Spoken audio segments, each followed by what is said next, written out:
মধ্যপ্রাচ্য জুড়ে দখলদার ইহুদিবাদী ইসরায়েল ও যুক্তরাষ্ট্রের যৌথ হামলার শিকার ইরান। আমাদের হাতে এসেছে এ যুদ্ধের গুরুত্বপূর্ণ আপডেট আন্তর্জাতিক সংবাদের শিরোনাম। শুরুতেই থাকছে স্থলযুদ্ধ নিয়ে ইরানের হুঁশিয়ারি, মার্কিন সেনাদের উপর আগুনের বৃষ্টি বর্ষণ করা হবে। এবারে জানিয়ে দিব ইসলামাবাদে 4 দেশের বৈঠক, হরমুজ প্রণালী খুলতে তোড়জোড়। এদিকে ইরানের হামলায় ইসরায়েলের সর্ববৃহৎ তেল শোধনাগারে আগুন। আরও জানাবো ইরানের মাইন ধ্বংসে হরমুজ প্রণালীতে আন্ডার ওয়াটার ড্রোন মোতায়েন করবে যুক্তরাজ্য। সব শেষে জানিয়ে দিব ইরানের হামলায় ব্যবহৃত মার্কিন যুদ্ধ বিমানের জন্য আকাশসীমা বন্ধ করল স্পেন। এতক্ষণ শুনছিলেন হাতে থাকা আপডেট সংবাদের শিরোনাম, এবারে বিস্তারিত। তবে তার আগে অনুরোধ রইল ভিডিওটিতে একটি লাইক এবং কমেন্ট করে জানিয়ে দিন ভিডিও সম্পর্কে আপনার মূল্যবান মতামত। আরও জানিয়ে দিন ভিডিওটি কোথা থেকে দেখছেন বা কোন জেলা থেকে দেখছেন। ইরানের হামলায় ব্যবহৃত মার্কিন যুদ্ধ বিমানের জন্য আকাশসীমা বন্ধ করল স্পেন।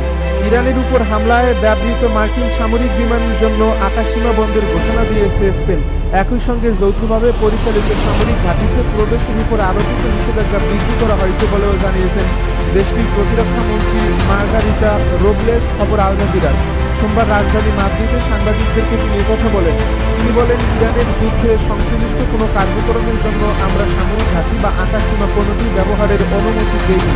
এই সিদ্ধান্তের ফলে মার্কিন সামরিক বিমানগুলোকে বিকল্প পথ ব্যবহার করতে হবে, তবে জরুরি ফ্লাইটগুলো এই নিষেধাজ্ঞার বাইরে থাকবে। স্পেনের অর্থমন্ত্রী কার্লোস ফিয়েরকো বলেন, এই সিদ্ধান্ত স্পেনের সেই অবস্থানকে প্রতিফলিত করে যে একতরফাভাবে শুরু করা এবং আন্তর্জাতিক আইনের বিরুদ্ধে কোনো যুদ্ধকে আমরা সমর্থন করি না। স্পেনের প্রধানমন্ত্রী পেদ্রো সানচেজ বারবার যুক্তরাষ্ট্র ইসরায়েলি যুদ্ধের সমালোচনা করেছেন, আঞ্জাম বাণিজ্যিক প্রতিশোধ নেওয়ার হুমকি দিয়েছেন।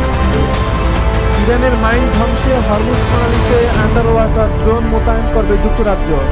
যুক্তরাষ্ট্র ও ইসরায়েলের বিরুদ্ধে যুদ্ধে রণকৌশল হিসেবে হরমুজ প্রণালীতে মাইন পেতেছে ইরান। সেই মাইন চিহ্নিত করে ধ্বংস করতে আন্তর্জাতিক বাণিজ্যের গুরুত্বপূর্ণ এ পথে আন্ডার ওয়াটার ড্রোন মোতায়েন করছে যুক্তরাজ্য। রোববার যুক্তরাজ্যের সংবাদ মাধ্যম সানডে টাইমসকে দেওয়া এক সাক্ষাৎকারে দেশটির প্রতিরক্ষা মন্ত্রী জন হ্যালি এ তথ্য জানিয়েছেন। এই সাক্ষাৎকারে জন হ্যালি বলেন, মধ্যপ্রাচ্যের জলসীমায় বড় যুদ্ধ জাহাজ পাঠানোর প্রস্তুতি নেওয়া হচ্ছে। সেই জাহাজেই এসব আন্ডার ওয়াটার ড্রোন ও আনুষঙ্গিক সরঞ্জাম বহন করে নিয়ে যাওয়া হবে। যুক্তরাজ্যের 2 মিত্র যুক্তরাষ্ট্র ও ফ্রান্স এক্ষেত্রে ব্রিটিশ প্রতিরক্ষা বাহিনীকে সহযোগিতা করছে বলেও জানিয়েছেন জন হ্যালি। যে জাহাজটিকে পাঠানোর জন্য নির্ধারণ করা হয়েছে সেটির নাম IAF লিমেবে। এটি দৈর্ঘ্য 580 ফুট। আর AF লিমেবে অবশ্য রসদবাহী জাহাজ, অর্থাৎ এই জাহাজটি মূলত ব্রিটিশ নৌ ও সামরিক সেনাদের কাছে অস্ত্র, যুদ্ধের সরঞ্জাম ও সেনাদের বহনের কাজে ব্যবহার করা হয়। এখন এটিকে আন্ডার ওয়াটার ড্রোন বহন ও পরিচালনার উপযোগী করে সাজানো হচ্ছে বলেও জানিয়েছে ব্রিটেনের প্রতিরক্ষা মন্ত্রী। হরমুজ প্রণালীকে মাইন মুক্ত করার কাজে যে ড্রোনগুলো ব্যবহার করা হবে সেগুলো কৃত্রিম বুদ্ধিমত্তা পরিচালিত স্বায়ত্তশাসিত ড্রোন। এসব ড্রোন তাদের বিশেষ শক্তিশালী সেন্সরের সাহায্যে সমুদ্রপৃষ্ঠ ও সমুদ্রতলে মাইন চিহ্নিত করা এবং সেগুলো ধ্বংসের জন্য বিশেষায়িত। জন হ্যালি আরও জানিয়েছেন, RAF লিমেবে এর পাশাপাশি হরমুজ ও মধ্যপ্রাচ্যের জলসীমায় যুদ্ধ জাহাজ এবং যুদ্ধ বিমানও পাঠাচ্ছে যুক্তরাজ্য। এসবের কাজ হবে হরমুজের চলাচলরত বাণিজ্যিক জাহাজগুলোকে নিরাপত্তা প্রদান করা।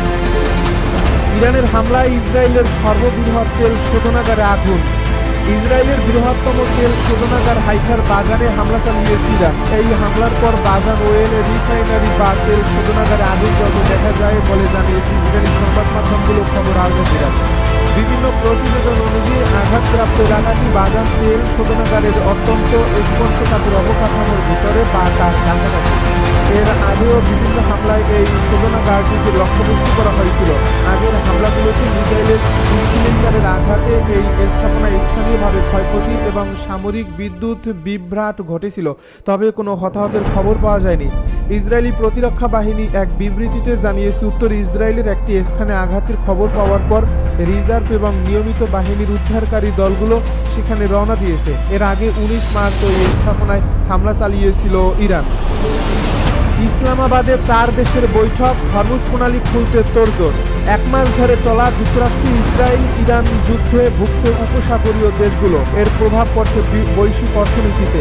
আলোচনার আওয়াজ উঠলেও দুই পক্ষের কেউই হামলা বন্ধ করেনি, তবে যুদ্ধ থামানোর জন্য কূটনৈতিক প্রচেষ্টা অবশ্য অব্যাহত রয়েছে। রোববার পাকিস্তানের রাজধানী ইসলামাবাদে 4 দেশের পররাষ্ট্রমন্ত্রীদের মধ্যে আলোচনা শুরু হয়েছে। 2 দিনের এই আলোচনায় তুরস্ক, সৌদি আরব, মিশর ও পাকিস্তানের প্রতিনিধিরা অংশ নিচ্ছেন। সংশ্লিষ্ট কর্মকর্তারা বলছেন, এই বৈঠকটি হল যুক্তরাষ্ট্র ও ইরানকে সরাসরি আলোচনার দিকে নেওয়ার জন্য সবচেয়ে সমন্বিত আঞ্চলিক প্রচেষ্টা। সংশ্লিষ্ট সূত্রের বরাতে বার্তা সংস্থা রয়টার জানিয়েছে, এই আলোচনায় হরমুজ প্রণালীকে জাহাজ চলাচলের জন্য পুরোপুরি খুলে দেওয়ার বিষয়টিকে প্রাধান্য দেওয়া হয়েছে। প্রথম দিনের আলোচনা শেষে পাকিস্তানের পররাষ্ট্রমন্ত্রী ইশাক দার বলেছেন, আঞ্চলিকভাবে শক্তিধর দেশগুলোর পররাষ্ট্রমন্ত্রীরা মধ্যপ্রাচ্য অঞ্চলে চলমান যুদ্ধের দ্রুত ও স্থায়ী সমাধানের সম্ভাব্য উপায় নিয়ে আলোচনা করেছেন। যুক্তরাষ্ট্র ও ইরানের মধ্যে আলোচনার সম্ভাবনা নিয়েও তারা কথা বলছেন। এই বৈঠক শুরু হওয়ার কয়েক ঘন্টা আগে পাকিস্তানের প্রধানমন্ত্রী শাহবাজ শরীফ ইরানের প্রেসিডেন্ট মাসুদ পেজেশকিয়ানের সঙ্গে 30 মিনিট ফোনে কথা বলেন। এটি ছিল 5 দিনের মধ্যে তাদের দ্বিতীয় ফোনালাপ। স্থল যুদ্ধ নিয়ে ইরানের হুঁশিয়ারি, মার্কিন সেনাদের উপর আগুনের বৃষ্টি বর্ষণ করা হবে। বর্তমান বিশ্ব রাজনীতিতে এক গভীর সংকটের দিকে এগোচ্ছে ইরান ও যুক্তরাষ্ট্রের মধ্যে উত্তেজনা। সাম্প্রতিক পরিস্থিতি ইঙ্গিত দিচ্ছে যে কূটনৈতিক আলোচনা ব্যর্থ হলে একটি বড় ধরনের সামরিক সংঘাত শুরু হতে পারে। এর প্রভাব মধ্যপ্রাচ্যে সীমাবদ্ধ থাকবে না, বরং পুরো বিশ্বে ছড়িয়ে পড়বে। ইরানি পার্লামেন্টের স্পিকার মোহাম্মদ বাঘের গালিবাফ সাম্প্রতিক এক বিবৃতিতে সতর্ক করে বলেছেন, শত্রুরা জনসম্মুখে আলোচনার কথা বললেও গোপনে স্থল অভিযানের নীল নকশা আঁকছে। একদিকে ইরানের সঙ্গে আলোচনা চালিয়ে যাওয়ার কথা বললেও অন্যদিকে মধ্যপ্রাচ্যে ব্যাপক সামরিক শক্তি জড়ো করছে যুক্তরাষ্ট্র।